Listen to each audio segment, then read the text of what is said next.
Nope. Nope. No. This ain't it. Your favorite ship in a show probably speaks volumes about the type of person you are. If you like Katang, well, first off, your favorite flavor of ice cream is probably vanilla. But you're also wrong. Let me explain to you why I think Zutara is a much more interesting relationship to explore. To give some context, I gotta talk about easily one of the most analyzed redemption arcs in all of Western animation. Avatar is a fucking anime, you coward. I'll give you a quick rundown why the fanbase resonates with him so deeply. Zuko starts the series Avatar The Last Airbender looking for the Last Airbender.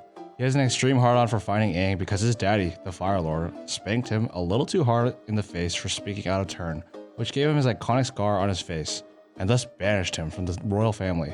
His search is an attempt to redeem himself to his father. That is the backdrop of which Zuko starts his journey. After a little bit of Avatar hunting, he actually finds himself on the run, hiding his identity. He feels the wounds and fear caused by what his nation has done to the rest of the world. He settles in Ba Sing Se, a refugee kingdom, with his uncle Iroh, serving tea and living a peaceful life. Things are going pretty alright for the exiled prince, but when he catches wind that the Aang gang are looking for Appa, he sees this as a way to catch the Avatar, as deep down he still feels he can redeem himself to his father. It's like an addiction to him. It's not easy to let go, even when things are just starting to look up. He locates Appa, and the banished prince, to our surprise, frees the Sky Bison when questioned about his goals from his uncle. Our boy is good now. Or is he? Later on, Zuko and Katara are in prison together. They start to share a moment over the fact that they both have dead moms. It really seems like they have more in common than they initially thought, and it seems that they might come to an understanding. Katara goes so far as to suggest using the last of her special magic water to help heal his scar. The Zutara ship has finally set fucking sail. Zuko is literally going to be washed away of his damning scar that he believes curses him to hunt the Avatar forever. But sadly, Zuko is easily manipulated by his crazy hot sister Azula as he betrays not only Katara, but his uncle Iroh for a chance to be let back into the family. Zuko is presented with a chance to be a part of the good guys here, but he chokes and fails at the last minute, what makes it hurt so much more. It's hard to give up something that you've been wanting for your entire life, so it does actually make sense for him to act the way he does here, heartbreaking as it is. Fast forward a couple bad dates, some badass uncle action, and hell, even throw a beach episode in there. Zuko finally learns the true history of his heritage, that his grandfather was not only Sozin, the past Fire Lord, but his grandfather on his mother's side was the deceased Avatar Roku. He is literally the product of this premise's main conflict. He finally betrays his father, and tries his hardest to get Aang and everyone to trust him, which is no easy task, but he is eventually able to get it done with some one-on-one Zuko field trips. He eventually is able to fully walk the path of a good guy, but what resonates so deeply with so many people is that it came with many failures. He was doing so well in Ba Sing Se, but he failed because of his desire for what he thought was honor. When you want to change for the better, it doesn't happen overnight. It takes a lot of work, and you're probably going to mess up until you get it right. And even then, nobody is perfect, even after you prove your worth to some people. Zuko went the extra mile to go on these solo trips with the gang, just to get them to trust him. And he's doing this shit for free. The last of these trips is one with Katara, who is the most skeptical because of her pure hatred for the Fire Nation. Not to mention the fact that he literally betrayed her in the underground prison in Ba Sing Se. Katara, from an early age, has a deep-rooted hate for the Fire Nation because her mother Kaya was murdered by a Fire Nation soldier. The trauma from this results in Katara assuming the role of mother, even though she's the younger of the two siblings. Later on, she finds herself romantically interested with Jet, who, for brevity's sake, ends up betraying her. Katara opened herself up to him, but again, her distrust of the world around her is warranted. So when it happens again later with Zuko, the effects are only compounded. It totally makes sense for her to not trust Zuko. He's the son of the tyrannical dictator that they are trying to overthrow, and he's already betrayed her once before. She even goes so far as to threaten his life if he steps out of turn when he joins the team. So when everyone has started to come around to Zuko, Katara ain't having any of it. Now, we've arrived at probably my favorite episode, Book 3, Chapter 16, The Southern Raiders. This episode just comes in swinging with crazy explosions. Upon rewatching the series, I thought I skipped an episode as the last one ended so dang peacefully. Can these guys just get a break? Would kill for a shower. It turns out Azula has tracked them down again. With the Western Air Temple being destroyed, large pieces of debris start to fall. Zuko saves Katara from a collapsing boulder, who has only been saved the same way by Aang once before. Katara's like, GTFO, bitch. Then Zuko literally just jumps in and starts fighting instead of trying to escape with everyone else. Here, he is again falling to his old habits and trying to one-up Azula yet again.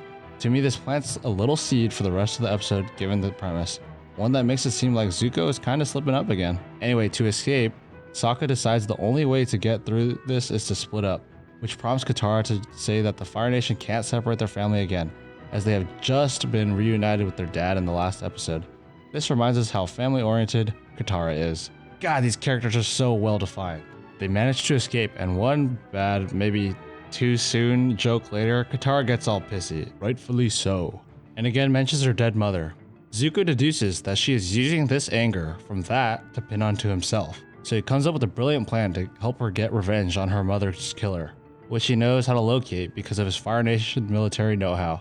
He knows just from the insignia that they fly that they're a group called the Southern Raiders. Katara asks Aang if they could borrow Appa to go on this mission, but he strongly advises against it. Not exactly denying she goes, but not saying go for it either. Aang asks Katara to just forgive the man, but Zuko sides with her, saying that Aang wouldn't understand how she feels. Aang kind of mansplains a little bit, which doesn't get through to her. Some time passes and it seems that Katara and Zuko are sneaking away at night, as they're going to take Appa without Aang's permission. However, Aang and Sokka catch him, but he basically understands that Katara needs to go do this, but advises again that she should just forgive him without hurting him, and reluctantly lets the pair go. On the ride to the Southern Raiders, Katara barely even sleeps. She's so driven to just fuck this guy up, and it's kind of heartbreaking really to see this very caring girl we've seen throughout the series go down this dark path that other characters don't want to see them go down. Where have we seen this before? Anyway, they track down their ship, and I just gotta quickly mention, they look so fucking sick, all stealth-like, and Katara literally showcasing how strong of a waterbender she has become. To freezing ice, to letting Appa breathe underwater, to this hentai bait arm thing, and even bending this person's ink. It really showcases all the applications of waterbending in this short montage. She's really come a long way, hasn't she? And to top it all off, in the first and only time in the series, she bloodbends. Not out of self-defense, but to gain an advantage over the leader of the Southern Raiders.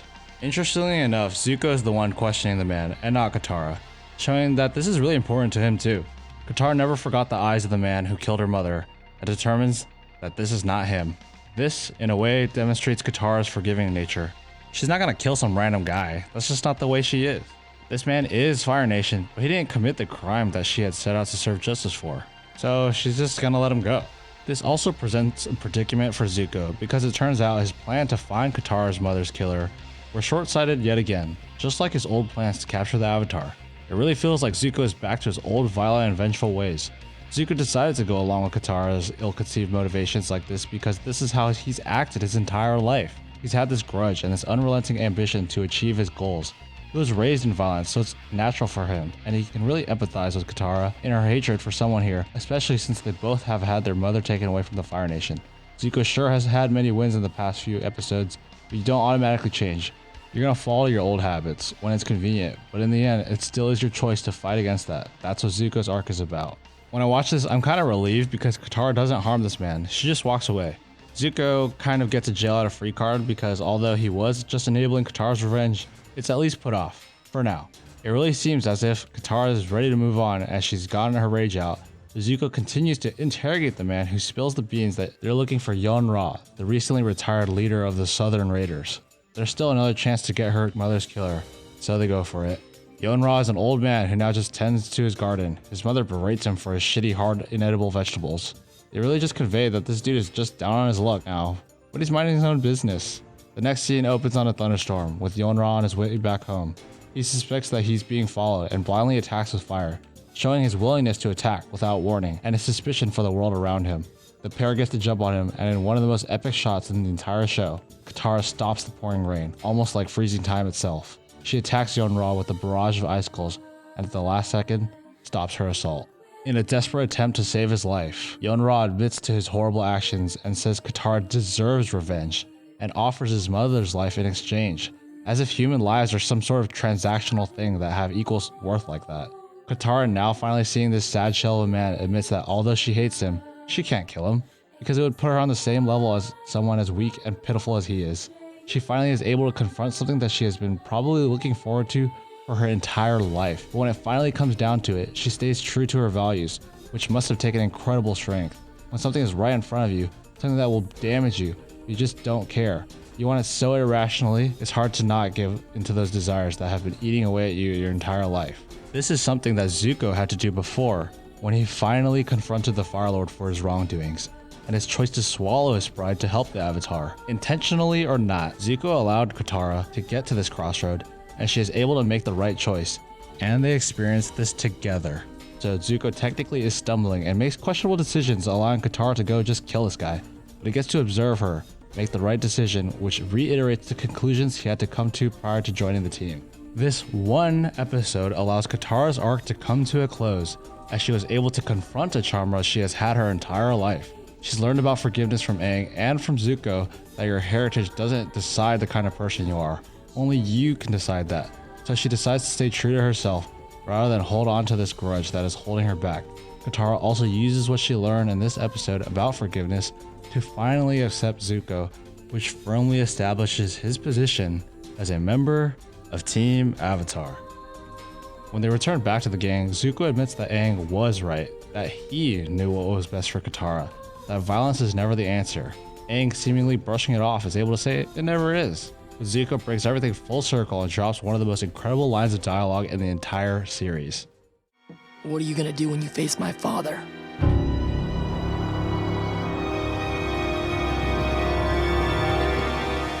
The episode ends right then and there, with Aang caught off guard with no idea how to answer this question. This seemingly separate subplot for our supporting characters has been right the fuck back to our main character and the goal of the show. Now we're left to wonder, what is Aang gonna do?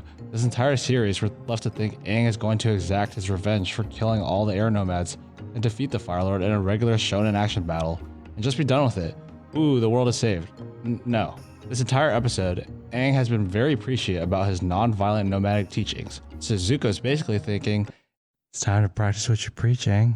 What you gonna do, huh? God damn, that's good fucking writing. I really wrote this video to talk about this episode, The Southern Raiders. It encapsulates so many great things that ATLA has to offer. It showcases a lot of incredible bending animation and action, has some great humor that goes along with the romantic undertones of the show.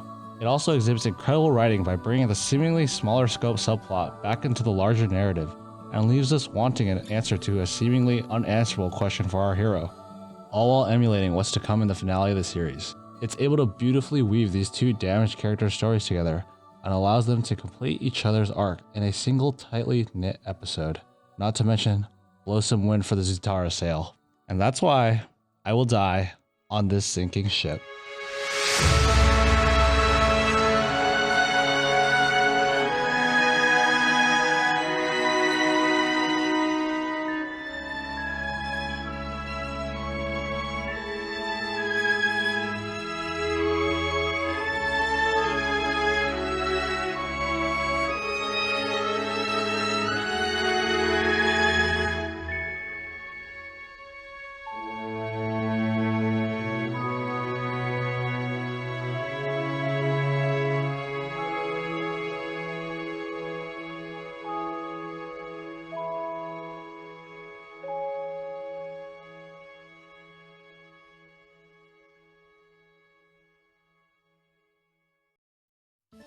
If you made it to this part of the video, thanks for watching.